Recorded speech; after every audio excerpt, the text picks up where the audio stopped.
Ladies, tinatanggihan ka ba ng lalaki?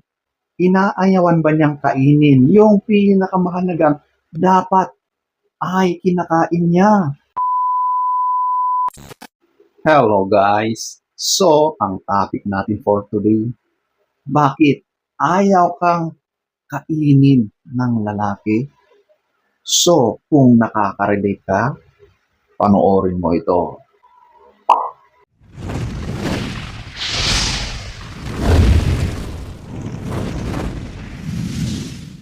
So, eto ating aalamin. Huwag na tayong magpaligoy-ligoy. Number 10. Siya ay si Darna. Okay? Alam mo, kapag yung lalaki ay may itinatagong lihim na hindi naman pala siya totoo o tunay na lalaki, hindi niya yan kayang sikmurain talaga.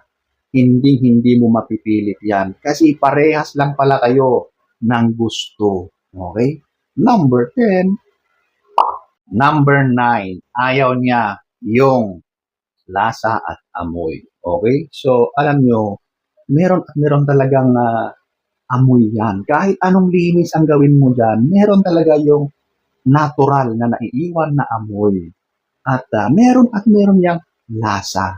Kahit sabihin mo nalinisan mo ng nilinisan yan, pagkalipas ng ilang minuto, magkakaroon yan ulit ng lasa. Dahil siyempre, meron niyang natural na lumalabas dyan at yun ang nag-iimpluwensya sa amoy at lasa.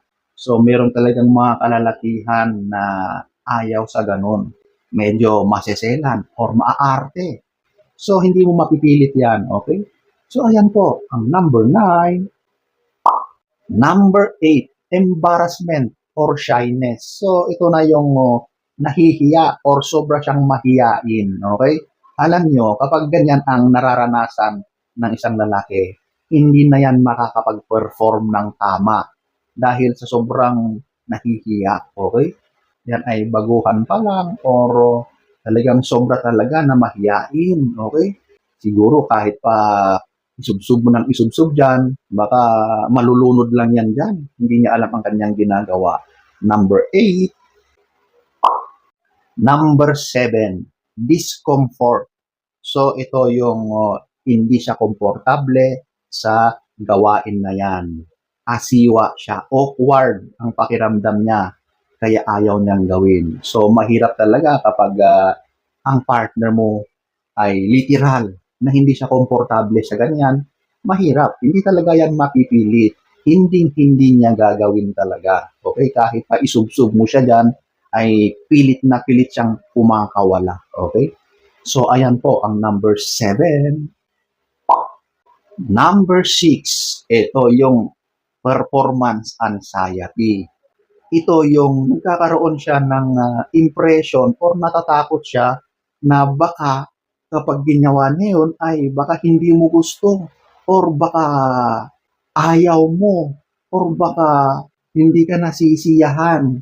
Ibig sabihin, hindi pa lang niya nagagawa yung bagay na yun ay umaayaw na siya dahil sa mga bagay-bagay na pumipigil sa kanya. Maaring marami siyang iniisip regarding sa dapat niyang gawin, di ba? Hindi pa niya nagagawa, ay ayaw na niyang gawin dahil sa mga kung ano-anong negatibong mga isipin na tumatakbo sa kanyang isipan. Okay, so maaring nahihiya siya, iniisip niya, baka kulang pa yung kaalaman niya, hindi pa siya expert, kaya ayaw niyang gawin.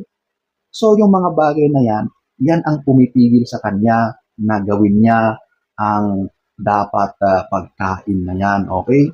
So ayan po ang number 6. Number 5, eto yung hygiene.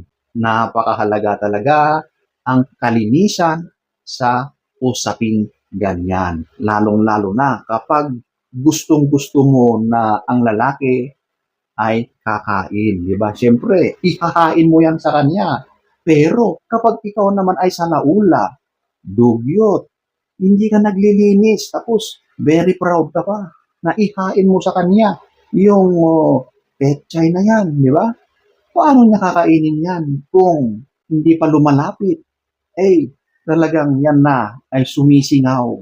Kakaibang hindi ka nais-nais na amoy ang sumasalubong na sa ilong ng partner mo. Siyempre, turn off na agad yan.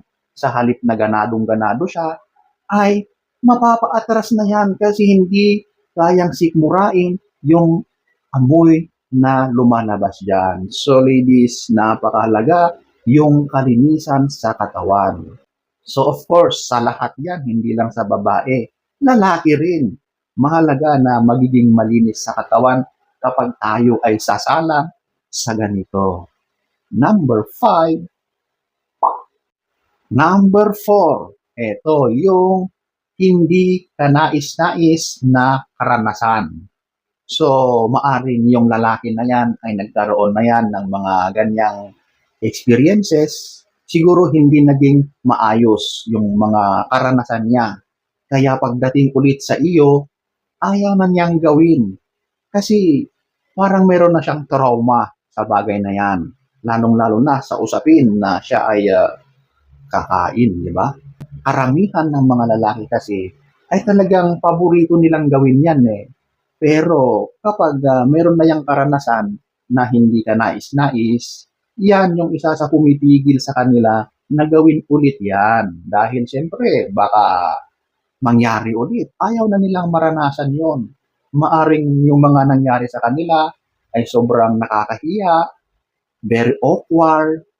Yung mga ganyang karanasan, talagang yan ang pumipigil na gawin niya ulit ang bagay na yan. Okay? Number 4, number 3, ito yung cultural at religious na paniniwala. Alam nyo, ito ay napakalakas ang impluensya nito sa isang tao. Kapag napapansin mo sa mga tao na napaka-religyoso, siyempre pagdating sa ganitong usapin, bawal sa kanila yan.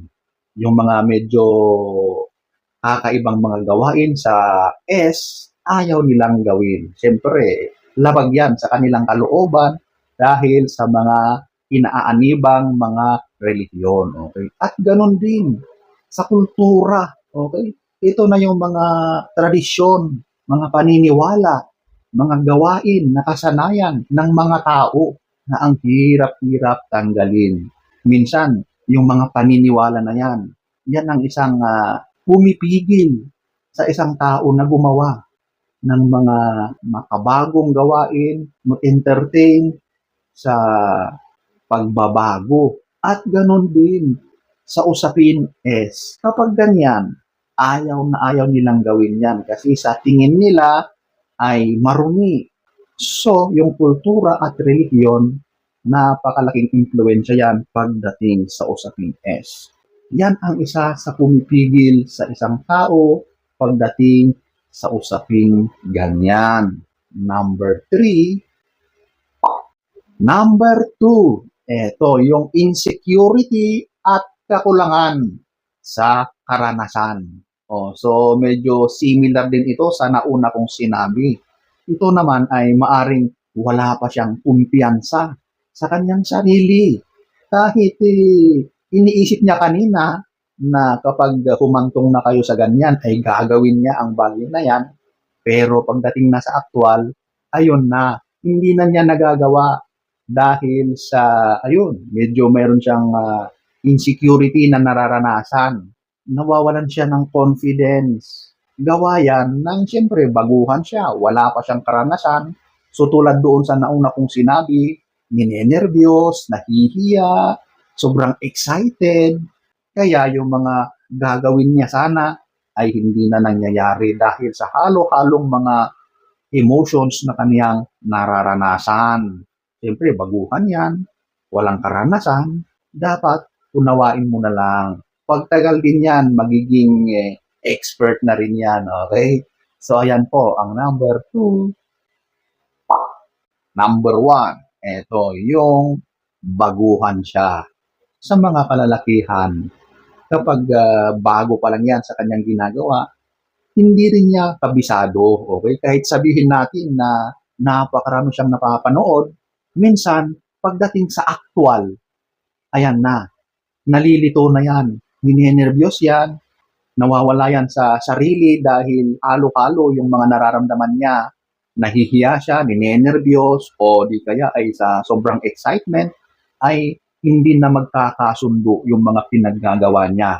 At minsan kahit gusto niyang kumain, ay nakakalimutan dahil siguro na-overlap na yung panggigigil niya dahil siya ay baguhan. Okay? So ayan po ang number one. So, ayan po ang mga dahilan kung bakit inaayawan ng lalaki. Ayaw ng lalaki na kumain sa iyong inikahain sa kanya. So, sana ay nagustuhan niyo ang ating topic for today. Next story time. Don't forget to subscribe.